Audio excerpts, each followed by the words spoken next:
दोस्तों नमस्कार, मैं अखिलेश गुरु आपका एक बार फिर स्वागत करता हूं। दोस्तों हम लोग अभी विचरण कर रहे हैं मानव संग्रहालय में। चित्रकला प्रदर्शनी के बाद अब हम चल रहे हैं माइथोलॉजिकल ट्रेल की तरफ। पूरे संसार में ऐसी कोई भी जाति या जनजाति नहीं है जिसकी अपनी माइथोलॉजी ना हो।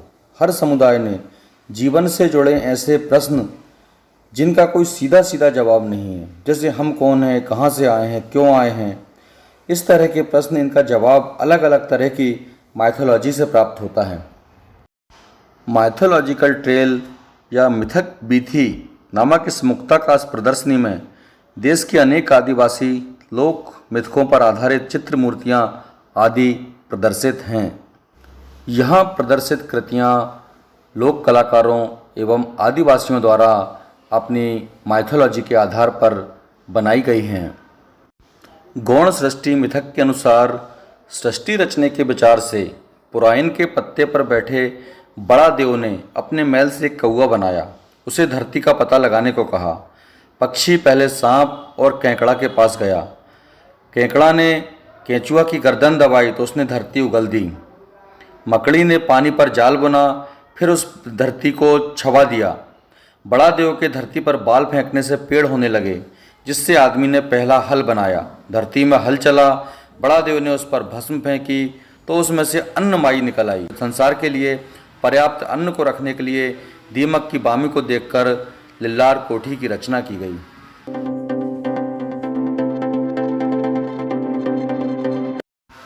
पश्चिम बंगाल की माइथोलॉजी के अनुसार मनसा देवी, जो सर्प देवी कही जाती हैं, शिव की ही बेटी हैं, किंतु शिव भक्त चांद सौदागर मनसा की पूजा करने से इनकार करता है। इस पर क्रुद्ध हो मनसा उसके समस्त बेटों को डस लेती है, लेकिन सबसे छोटे पुत्र लखविंदर की पुत्री बेहुला अपने साहस, बुद्धिमानी व एकनिष्ठ प्रेम से शिव एवं मनसा को प्रसन्न कर अपने पति एवं जेठों को पुनर्जीवित करने का वर प्राप्त करती है। अंततः चांद सौदागर मनसा को बाएं हाथ से पूजा अर्पित करने को तैयार हो जाता है। तब से बंगाल के प्रायः हर गांव में मनसा नामक पेड़ के नीचे इनका स्थान होता है, जहां कुम्हार द्वारा बनाए गए मनसा घट, मनसा थाली या घर घोड़े आदि चढ़ाए जाते हैं। नाग पंचमी पर इनकी विशेष पूजा होती है।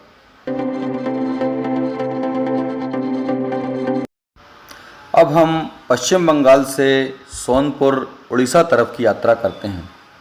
भाद्रपद महीने की अमावस्या को पश्चिम उड़ीसा के गांव में पुरावास पर्व मनाते हैं, जिसे लंकापुरी हनुमान की यात्रा के नाम से भी जाना जाता है।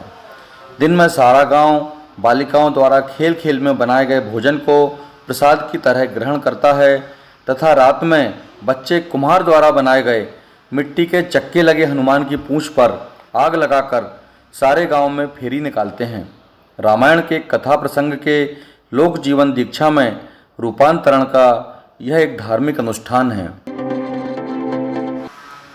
बस्तर के कुछ देवी देवता, बंजारन माता जो बीमारी को गांव में नहीं आने देती, झिटकू मिटकी हाथ में सब्बल डलिया लिए आदिवासी युगल, राव देव खेतों की रखवाली करने वाले घुड़सवार देवता, डोकरा देव अच्छी फसल के लिए जिम्मेदार देवता और खांडाक कंकालनी देवी यानी खड़ग धारण करने वाली देवी, इन सभी की पूजा मूलतः विपदाओं से बचाने तथा खुशहाली के लिए की जाती है।